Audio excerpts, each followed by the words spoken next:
ನಮಸ್ಕಾರ ವೀಕ್ಷಕರೇ, ಕನ್ನಡಪ್ರಭ.com ಯೂಟ್ಯೂಬ್ಗೆ ಸ್ವಾಗತ. ಈಗೊಂದು 2-3 ದಿನದಿಂದ ರಾಜ್ಯ ರಾಜಕಾರಣದಲ್ಲಿ ನಿರೀಕ್ಷಿತ ಬೆಳವಣಿಗೆಗಳು ನಡೀತಾ ಇದೆ. ಅಂದರೆ ಸಿದ್ದರಾಮಯ್ಯ ಡೆಲ್ಲಿಗೆ ಹೋಗಿದ್ದು ರಾಜೀನಾಮೆ ಕೊಡ್ತಾರೆ ಅಂತ ಇಷ್ಟು ದಿನ ಊಹಾಪೋಹಗಳೇನಿತ್ತು, ಅದಕ್ಕೆ ಇವಾಗ ಒಂದು ತೆರೆ ಬಿದ್ದಿದ್ದು. CM ರಾಜೀನಾಮೆ ಕೊಟ್ಟಿದ್ದಾರೆ. ನೆಕ್ಸ್ಟು ಮುಂದಿನ ಪ್ರಕ್ರಿಯೆಗಳು ಚಾಲನೆಯಲ್ಲಿದೆ. ಕಾಂಗ್ರೆಸ್ನ ಇತಿಹಾಸದಲ್ಲಿ ನೋಡೋದಾದರೆ ಇದು ಅತ್ಯಂತ ಸುಗಮವಾದ ಅಧಿಕಾರ ಹಸ್ತಾಂತರ ಅಂತ ಹೇಳಾಗ್ತದೆ. ಇದ್ರ ಬಗ್ಗೆ ಮಾತಾಡೋದಕ್ಕೆ ಹಿರಿಯ ಪತ್ರಕರ್ತರಾದ ಯಗಟಿ ಮೋಹನ್ ಅವರು ನಮ್ಮ ಜೊತೆ ಇದ್ದಾರೆ. ಬನ್ನಿ ಅವರನ್ನ ಮಾತಾಡ್ಸೋಣ. ಸರ್ ನಮಸ್ತೆ, ಕಾರ್ಯಕ್ರಮಕ್ಕೆ ಸ್ವಾಗತ. ನಮಸ್ಕಾರ ಸರ್. ನೀವು ಹಿಂದಿನ ರಾಜಕಾರಣ ತುಂಬ ಹತ್ತಿರದಿಂದ ನೋಡಿದವರು. ಯಾವ್ಯಾವ ಥರ ಬೆಳವಣಿಗೆಗಳಾಗಿದೆ, ಅಧಿಕಾರ ಹಸ್ತಾಂತರದ ಸಮಯದಲ್ಲಿ ಹಿಂದಿನ ಪ್ರೆಸಿಡೆಂಟ್ಗಳೇನಿದೆ, ಇದನ್ನೆಲ್ಲ ಆಯಕಟ್ಟಿನ ಇದರಲ್ಲಿ ತುಂಬ ಹತ್ತಿರದಿಂದ ನೋಡಿದವರು. ಏನನ್ಸುತ್ತೆ ಸರ್ ನಿಮಗೆ ಈ ಅಧಿಕಾರ ಹಸ್ತಾಂತರದ ಇದನ್ನು ನೋಡ್ತಿದ್ರೆ? ಈಗ ಒಂದು ಇಷ್ಟು ದಿವಸ ರಾಜ್ಯ ರಾಜಕಾರಣದಲ್ಲಿ ಏನಿತ್ತು ಅಂದರೆ ಈ ಕಳೆದ 3 ವರ್ಷದಿಂದ ಯಾವಾಗ ಕಾಂಗ್ರೆಸ್ಸು 133 ಸ್ಥಾನಗಳನ್ನು ಗಳಿಸಿ ಅಧಿಕಾರಕ್ಕೆ ಬಂತು, ಸಿದ್ದರಾಮಯ್ಯನವರು ಮುಖ್ಯಮಂತ್ರಿ ಆದರು. ಆ ಸಂದರ್ಭದಲ್ಲಿ ಸಿದ್ದರಾಮಯ್ಯನವರು ಮತ್ತು ಪಕ್ಷದ ಅಧ್ಯಕ್ಷರಾಗಿದ್ದ DK ಶಿವಕುಮಾರ್ ನಡುವೆ ಡೆಲ್ಲಿ ಮಟ್ಟದಲ್ಲಿ ಮುಖ್ಯಮಂತ್ರಿ ಸ್ಥಾನಕ್ಕೆ ಭಾಳ ದೊಡ್ಡ ಒಂದು ಹೋರಾಟನೇ ನಡೆಯಿತು. ಕಡೆಗೆ ಸಿದ್ದರಾಮಯ್ಯ ಮುಖ್ಯಮಂತ್ರಿ ಆದರೂ ಏನೋ ಒಂದು ಕಾಂಪ್ರಮೈಸಿಂಗ್ ಫಾರ್ಮುಲಾ ವರ್ಕೌಟ್ ಆಗಿದೆ. 2 ವರ್ಷ ಸಿದ್ದರಾಮಯ್ಯ ಮುಖ್ಯಮಂತ್ರಿ, 2 ವರ್ಷ ಆದಮೇಲೆ DK ಶಿವಕುಮಾರ್ ಅವರು ಮುಖ್ಯಮಂತ್ರಿ, ಈ ಥರದ್ದೊಂದು ಸುದ್ದಿ ಚಾಲ್ತಿಲಿತ್ತು. ಆದರೆ ಎಲ್ಲೂ ಅಧಿಕೃತವಾಗಿ ಕಾಂಗ್ರೆಸ್ ಹೈಕಮಾಂಡ್ ಆಗಲಿ ಅಥವಾ ಬೇರೆ ಯಾವುದೇ ಒಂದು ಮೂಲಗಳಿಂದಾಗಲಿ ಅಧಿಕೃತವಾಗಿ ಎಲ್ಲೂ ಅದು ಪ್ರಕಟ ಆಗಿರಲಿಲ್ಲ. ಆದರೆ ಕಳೆದ 3 ವರ್ಷದಿಂದಲೂ ಈ ವಿಚಾರ ಚರ್ಚೆಯಲ್ಲೇ ಇತ್ತು. ಹೀಗಾಗಿ ಇತ್ತೀಚಿನ 1 ವರ್ಷದಿಂದ ಈಚೆಗೆ, ಕಳೆದ 6 ತಿಂಗಳಿಂದ ಈಚೆಗೆ ಈ ಬೆಳವಣಿಗೆ ಏನಿತ್ತು ಅದು ಗಂಭೀರ ಸ್ವರೂಪ ಪಡೀತು.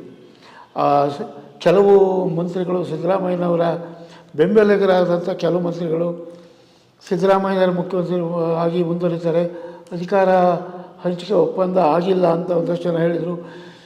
ಶಿವಕುಮಾರ್ ಅವ್ರ ಕಡೆಯ ಕೆಲವು ಶಾಸಕರು ಅಧಿಕಾರ ಹಂಚಿಕೆ ಒಪ್ಪಂದ ಆಗಿದೆ, ಇನ್ನೇನು ಈ ವಾರದಲ್ಲಿ ಆಗ್ತದೆ ರೇಖೆಗಳು ಕೊಡ್ತಾ ಬಂದರು ಕೆಲವು ಶಾಸಕರು. ಸೊ ಇದರಿಂದ ಏನಾಗಿತ್ತು ಅಂತಂದರೆ ಕರ್ನಾಟಕ ರಾಜಕಾರಣದಲ್ಲಿ ಅಭಿವೃದ್ಧಿಗಳು, ಗ್ಯಾರಂಟಿ ಯೋಜನೆಗಳು ಒಂದು ಕಡೆ, ಅದಕ್ಕಿಂತ ಹೆಚ್ಚಾಗಿ ಈ ವಿಚಾರದ ಕುರಿತು ಸಾರ್ವತ್ರಿಕವಾಗಿ ಚರ್ಚೆ ಜೋರಾಗಿತ್ತು. ಹಾಗಾಗಿ ಈ ಒಟ್ಟು ಬೆಳವಣಿಗೆಗಳನ್ನು ನೋಡಿದಾಗ ಈ ಒಂದು ಅಧಿಕಾರ ಹಸ್ತಾಂತರ ಆಗುತ್ತೋ ಆಗಲ್ವೋ, ಆಗೋದಾದರೆ ಹೇಗಾಗುತ್ತೆ, ಸಿದ್ದರಾಮಯ್ಯನವರು ಅಧಿಕಾರ ಬಿಟ್ಕೊಡೋಕೆ ಒಪ್ತಾರಾ, ಬಿಟ್ಕೊಡ್ತಾರೆ ಇದ್ದರೆ DK ಶಿವಕುಮಾರ್ ಏನು ಮಾಡ್ತಾರೆ, ಈ ಥರದ ಒಂದು ಏನು ಚರ್ಚೆಗಳು, ಊಹಾಪೋಹಗಳು, ರಾಜಕೀಯ ವಲಯಗಳು ನಡೀತಿದ್ದು. ಜನಸಾಮಾನ್ಯರಲ್ಲೂ ಸಹಜವಾಗೇ ಇತ್ತಿದ್ದು. ಯಾಕೆಂದರೆ ಇವತ್ತು ಜನ ತುಂಬ ಶೀಘ್ರವಾಗಿ ಮತ್ತು ಕ್ಷಿಪ್ರವಾಗಿ ಪ್ರತಿಕ್ರಿಯಿಸ್ತಾರೆ. ಹಾಗಾಗಿ ಜನಸಾಮಾನ್ಯರಲ್ಲೂ ಇದು ಒಂದು ಚರ್ಚೆಯ ವಸ್ತುವಾಗಿ ಕೇಂದ್ರೀಕೃತವಾಗಿತ್ತು. ಈ ಹಿನ್ನೆಲೆಯಲ್ಲಿ ನೋಡಿದಾಗ ಕಳೆದ 2-3 ದಿನಗಳಿಂದ ಆಗಿರ್ತಕ್ಕಂಥ ಡೆಲ್ಲಿಯಲ್ಲಿ ಬೆಳವಣಿಗೆ ನೋಡಿದಾಗ ಬಹುಶಃ ನನಗೆ ಅನಿಸೋ ಪ್ರಕಾರ ಕಾಂಗ್ರೆಸ್ಸಿನ ಇತಿಹಾಸದಲ್ಲೇ ಅತ್ಯಂತ ಏನು ಸ್ಮೂತಾಗಿ ಅಧಿಕಾರ ಹಸ್ತಾಂತರ ಆಗ್ತಿದೆ. ಇವತ್ತಿನ ಒಂದು ವಿದ್ಯಮಾನಗಳನ್ನು ನೋಡಿದರೆ DK ಶಿವಕುಮಾರ್ ಅವರು ಮುಂದಿನ ಮುಖ್ಯಮಂತ್ರಿ ಆಗ್ತಾರೆ.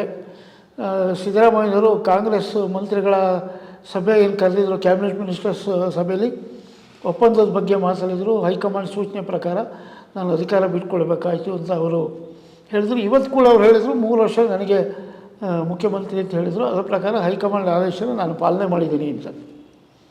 ಸೊ ನೆಕ್ಸ್ಟು ಬೆಳವಣಿಗೆಗಳು ಏನಾಗ್ತವೆ ಮುಂದಿಂದು ಹೋಗೋದಕ್ಕಿಂತ ಮುಂಚೆ ಸರ್, ಈ ಕಾಂಗ್ರೆಸ್ನಲ್ಲಿ ಈ CM ಬದಲಾವಣೆ ಇತಿಹಾಸ ಗಮನಿಸೋದಾದರೆ, ಆ ಹೈಲೈಟ್ಸ್ನ ನೆನಪಿಸ್ಕೊಳ್ಳೋದಾದರೆ ಯಾವ ಥರ ನೀವು? ಈಗ ಕಾಂಗ್ರೆಸ್ಸಲ್ಲಿ ಇತ್ತೀಚಿನ ದಿವಸಗಳಲ್ಲಿ ದೇವರಾಜ ಅರಸು ನಂತರದ ದಿನಗಳನ್ನು ನಾವು ನೋಡಿದಾಗ ವೀರೇಂದ್ರ ಪಾಟೀಲರು 89ರಲ್ಲಿ ಮುಖ್ಯಮಂತ್ರಿ ಆದರು, KPCC ಅಧ್ಯಕ್ಷರಾಗಿದ್ದರು. ಅವರು ಕಾಂಗ್ರೆಸ್ಸಿಗೆ ಏನು ಭಾಳ ದೊಡ್ಡ ಬಹುಮತ ಬಂತು. ಸಹಜವಾಗಿ ವೀರೇಂದ್ರ ಪಾಟೀಲರು ಆ ಕಾಲಕ್ಕೆ ಶಕ್ತಿಶಾಲಿಯಾದ ರಾಜಕಾರಣಿ ಆಗಿದ್ದರು. ಅವ್ರ ಹಿಂದೆ ದೊಡ್ಡ ಸಮುದಾಯ ಇತ್ತು, ಮುಖ್ಯಮಂತ್ರಿ ಆದರು. 91ರಲ್ಲಿ ಅವರು ಅನಾರೋಗ್ಯಕ್ಕೀಡಾದಂಥ ಸಂದರ್ಭದಲ್ಲಿ ಅವರನ್ನು ಆವತ್ತು ಕಾಂಗ್ರೆಸ್ಸಿನ ನಾಯಕರಾಗಿದ್ದಂಥ ರಾಹುಲ್ ಗಾಂಧಿ ಅವರು ಬಂದು ಏಕಾಏಕಿ ಅವರನ್ನು ರಾಜೀವ್ ಗಾಂಧಿಯವರು. ರಾಜೀವ್ ಗಾಂಧಿಯವರು ಏಕಾಏಕಿ ಬಂದು ಅವರನ್ನು ಘೋಷಣೆ ಮಾಡ್ತಾರೆ, ವೀರೇಂದ್ರ ಪಾಟೀಲ್ ಅವರನ್ನು ಅಧಿಕಾರದಿಂದ ಇಳಿಸ್ತಿದ್ದೀವಿ, ಬೇರೆ ಮುಖ್ಯಮಂತ್ರಿ ಆಯ್ಕೆ ಮಾಡ್ತೀವಿ ಅಂತ. ಇಲ್ಲಿಂದ ಒಂದು ಸಂಘರ್ಷದ ಹಾದಿ ಶುರುವಾಗುತ್ತೆ ಕಾಂಗ್ರೆಸ್ನಲ್ಲಿ. ಅಂದರೆ ವೀರೇಂದ್ರ ಪಾಟೀಲರನ್ನು ತುಂಬ ಅಮಾನವೀಯವಾಗಿ ನಡೆಸ್ಕೊಳ್ತು ಕಾಂಗ್ರೆಸ್ ಪಾರ್ಟಿ.